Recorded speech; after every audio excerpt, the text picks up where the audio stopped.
So I did some pretty involved research on the state of home buying, and I'm just going to share these findings with you right now. So, sure, bandit signs and, generic postcards worked great for many, many years. They still work a little bit, but, now there's so much competition. And I thought that the reason that things got so competitive here in my market in Dallas, Fort Worth, and probably in your market too, was because of all these people, coming into real estate, and I thought that, because of all the new local people getting into the business, they were basically overpaying for houses and screwing up my deals. Put in the chat if you have felt the same way in the last 3 or 4 years.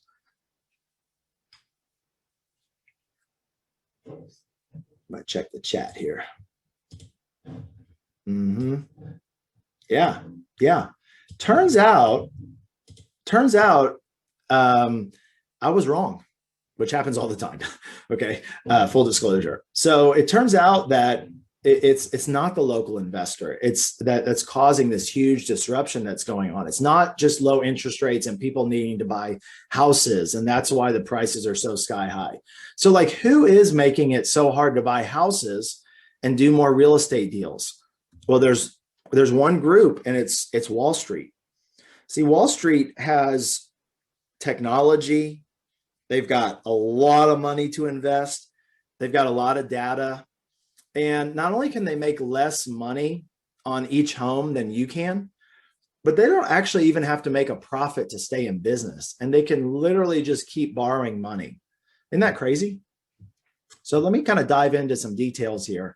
So large corporations on Wall Street, they have their eyes on buying as many single family homes as they can possibly find. And a lot of folks aren't familiar with these brands up here. Some of them, has anybody seen any of these? You can just put in the chat if you've seen any of these companies, but they're not as well known. I was talking to Tim on the private lender call today, and his acquisitions manager was acquired homes, was an analyst for Starwood, and they bought thousands of homes, in Florida. Okay.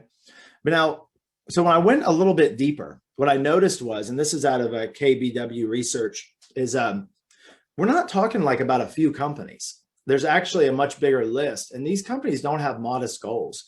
This isn't just like a way to round out their portfolio. Like, I'm talking about right now, working day and night, there's a fleet of well-funded, smart, ruthless companies that are already buying billions of dollars of single family houses. And it's going on in all markets. Now, a lot of folks have seen these lists. So does anybody have any of these? Is there one or two of these companies in your market? You can just type in the chat that maybe you see like the most often. I know there's more, right? But these are iBuyers. And basically, they're traditional house flippers on steroids. iBuyers are paying cash for houses, but their money comes from Wall Street. And they close in, 7 to 10 days, 30 days. They fix up the house, they resell it. It's basically house flipping on a massive scale. And the iBuyers, they're in many markets across the US, and they're growing rapidly. There's some experts that actually predict that all of the folks on this screen here are going to be buying over 100,000 houses combined each year before it's all said and done. It's a huge disruption. And traditional real estate investors, new ones, and even existing people who've been doing this business a long time are worried. And they're worried for 3 reasons. So number one is because a traditional local investor, they just can't pay as much as the iBuyers have currently been paying for houses. They can't do it. Number 2 is traditional investors just don't have as much money for anything, marketing, running the business. So it's hard to compete against somebody who has so much more money. But one of the most important, and this is what draws people into our private lender book, and for good reason, is that traditional investors' money is more expensive. And I would say like more expensive, like by a long shot. Okay. Like that's actually one of the biggest differences. Okay. So what does this all mean? Does this mean that the iBuyers, we call them kind of the Walmart of our industry, are they going to put the local investor out of business? What do y'all think? I'm just curious. Put it in the chat. So let me dive into some numbers. So Zillow plans to drastically step up the pace of purchasing homes. And their goal, the CEO recently said, was to get to 20 billion in revenue just from the home segment. So in order to do that, Zillow's goal, their KPI is 5,000 homes per month that they are going to take title to. So how are they going to buy 5,000 homes a month? Like, where are those deals coming from? Are they coming from wholesalers? You know, I've sold to hedge funds. There can be some great opportunity there, but the hedge funds, they're not dumb. They're figuring out how to do this themselves. And eventually they really won't need wholesalers. Now, for Zillow in particular, their purchasing power comes from their audience. So in the last fourth quarter, they had 157 million average unique users on their website. So let me ask you a question. How are regular local real estate investors going to be able to compete with 157 million average unique users? Like, do you have that many people coming to your website? Like, that's pretty crazy, right? That's huge. I mean, for most people now, you know, people, I don't know if you don't know this or not, but Zillow offers is expanded to a lot of markets. They were in 8, then they went to 22. Then the next step is like 450. So if you go and type in, if you haven't been on Zillow, looked up the Z estimate in a while, Zillow just changed the, I'm friends with a lot of people who do data stuff. And so a lot of people, this is sort of a little secret, a lot of people who have different software for real estate, they use this Zillow data feed and then it's like a open data feed. And so people who have a API and know how to do all that fancy stuff, you know, just they can pull it into their software. And that all changed, and Zillow turned that off. And the reason is because they're not sharing as much anymore. The only person they're sharing with is the person who owns that house that they want to buy. So if you haven't been on Zillow in a while, type in your address, not on this call. That's your homework, and see what it says and see if they'll make you a cash offer right there for your property. Think about all the sellers that are getting your mail and they're like, well, I wonder how much my house is. And they just type in, how much is my house worth? They go to Zillow and it gives them a Z estimate. And then it says, would you like a cash offer for their house in less than 1 minute? Well, what do you think they're going to say? No, I don't trust you. They're going to say, I got nothing to lose. And then when you go over there and you're talking about 140 or 150, and they're like, man, well, Zillow's going to give me 200. How are you going to compete with that? I'm going to show you. Because when it comes to making money, these companies, they're like not hitting the profit margins you and I are used to. You know, I think most local investors, you know, for me, I'll just speak from my own point of view. Like, you know, I want to make what I put into it. That's sort of always been my rule of thumb. But I never want to make less than 25 on a big flip because there's too much risk. And that number's gone down every year, by the way. Right. So, but is somebody going to buy a house, take title, put their finances at risk, put 15 to 30K of their own money into a home, and then end up making $1,723? Are you guys comfortable making $1,700 for a $30,000 fix and flip? Kind of hard to run a business like that, right? So why is this huge disruption happening? So I went and did some more research, and I found that the reason it's happening, and this is from US Census Bureau, is turns out, I didn't know this, you guys probably already know this, is we are real estate, transactional real estate deals, right, is the largest undisrupted market in the US. I didn't know that. So $1.6 trillion. It's like the size of the food market and used autos put together. So it's huge. But it turns out that Wall Street, although they are smart and well-funded and have incredible technology, they didn't do this all on their own. They got a little help from somebody that you guys know pretty well. You pay taxes to them. It's called the US government. So here's the facts. During the last downturn, the government facilitated the transfer of wealth. It's actually the largest transfer of wealth ever from people to private equity firms. And so by 2016, 95% of the distressed mortgages on Fannie Mae and Freddie Mac's books were auctioned off to Wall Street investors. So in 2011, 12, 13, and a little bit on, were there some auction properties to buy? Absolutely. But that was 5% is what you and I were getting access to. The 95% went straight to the Wall Street firms. Wall Street actually acquired more than 200,000 homes during this time period. And it wasn't like in the slums. It was in desirable cities. It was in middle class. It was in San Antonio. It was in Houston, it was in Richmond, Virginia, it was in all of these cities, and they're buying houses in middle-class suburban neighborhoods. And it created a tantalizing new asset class, the single family rental home. And this is an asset class that you and I have known about before Wall Street. So I guess we could say we're smarter than them, that we knew about it first, but now they know. And guess what they found? The returns are really good. And that the local investor is making too much, or making a lot more than we're comfortable with. So we're going to squeeze them out. They're not just squeezing out little people. They're squeezing out big people too. Okay. The largest established companies are getting hurt. So here's Gary Keller, founder of Keller Williams, author of The One Thing. I love that book.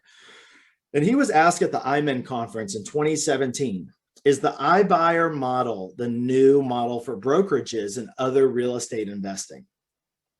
Is this it? And here's what he said. Probably not. So here's what he said in expanded form is that in order to scale, right, researchers and Keller explained that, these websites and these iBuyers, they would need kind of a couple of things. They would need essentially a revolving door of near unlimited capital, and they'd have to figure out how to be profitable eventually, because right now they're not. Okay. So he kind of saw it as like a passing trend, maybe 50-50. So if you fast forward 2 years later, at the same conference, 2019, Keller Williams launched their iBuyer program. And here's what Gary said at the conference. I don't want to buy houses, to be honest with you. I didn't want to do any of this. If I had done it, I'd have done it 30 years ago. I feel like I have no choice. Like, that's huge what's going on here, people. Here's what he said. It's happening whether you like it or not. If you ignore the trend, you're going to get left behind. Ouch. So how do we keep from getting left behind? Well, there's some good news. There's actually a way not only to not get left behind, but to capitalize on this trend, but you have to do the right things. And so I'm going to show you real quickly what it is that we're doing and how this works. So our conclusion when we got done with all of this research, and I couldn't show you all of this because I want to show you the workbook, but I'll have some more to share with you. Our conclusion is that our industry is rapidly changing, and the success window for traditional motivated seller marketing is about to be made obsolete. I'm 100% sure of that. Okay. And in a few years, this is going to be common knowledge. Okay. But right now, people still think it's the guy who goes to the local boot camp that's causing all the problems. It's Wall Street. It's much deeper than that. They're not just causing us problems. They're causing Gary Keller problems. Okay. But where I would almost say as early adopters, you guys are going to be able to, our whole community is going to be able to capitalize on this opportunity and basically get in now and have early success. And so my question to you is, where does this massive industry disruption leave just the local real estate investor, or the local, agent or broker? And here's, I wanted to kind of figure out if this had happened in any other industries, because, history just leaves clues, right? And it turns out that it has, that this same disruption happened in, last 20, 30 years in the financial services industry. So does anybody know what movie that picture is on the left? I don't know if I'm the only person who is nuts about this movie. Mm-hmm. Yeah, you're right, Lynn. Yeah, there's Blackstone folks there. Yep. You're right. Some private investors, flippers will give up. We must differentiate. Relationships are the key. Uh-huh. Yeah, Sherry, I'm with you, man. I think the lowest I've ever done is 5, and it turned into 4 K, and that even felt weird. Cool. Good comments here. No, not Wolf of Wall Street. It's Wall Street. It's the original one, 1987. So Charlie Sheen, when he was, a young man, he is a stockbroker. So that's the role he plays in this movie. You remember stockbrokers?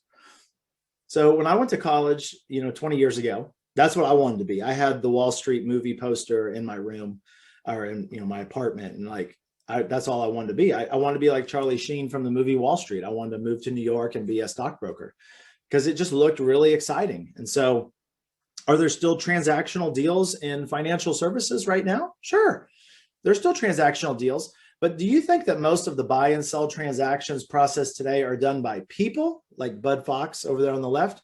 Or do you think they're done by software? What do y'all think? Put it in the chat. People or software? You know, like E-Trade started coming around, right, during that time. You know, when I was in college, I worked for a financial advisor. Okay. My boss, Dan, used to be a stockbroker in the 80s and the 90s. But that started to go away and the opportunity wasn't there. And the margins start getting skinnier and skinnier. And these big companies start getting even bigger and they start needing less people. And more of it was automated and people could just do their trades online. Does it sound like something you've seen before, maybe in our business? It's the exact same thing is happening in our industry right now that happened to financial services 20 years ago. So the transactional stockbroker, if we're speaking just strictly historically, Charlie Sheen over there on the left, he got pushed out by the tech companies, the online world. But who do people turn to who aren't looking for the lowest trade cost?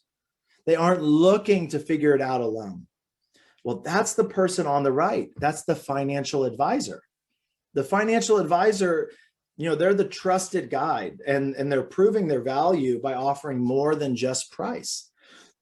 Those people sitting there at the table, they know about E-Trade and, you know, Schwab.com and Robinhood. They don't want to do that. Okay. They know there's a cheaper place, you know. And so what we have done, this is the big announcement, is we have figured out how to duplicate this model that you're seeing right here on the screen for house buying and for your agent business. How to be seen as the trusted expert, how to be seen as the financial advisor for house buying. So we don't have to convince people of anything. They convince themselves. Y'all see the difference? See, Bud Fox on the left, Charlie Sheen, he was across the phone, right? It was like me versus you. But the financial advisor is on the same side of the table, right? And they're seen as the person, the guide that's walking them through this. Because if somebody only wants the highest price, there's going to be, every year that goes by, Jeff said, what are the things that aren't going to change? Well, what's not going to change is it's going to be easier to find more people that'll pay more than you're willing to pay. That's not going to change. So I think most of the people on here are planning on working for 10 years or, you know, you like what you do, right? So what are we going to do? Well, I'm going to show you what we're going to do. And I'll show you, I haven't even shown you this certification, but I'll keep it rolling here. What we're going to do is we're going to provide that level of value. And the workbook is an incredible way to do it.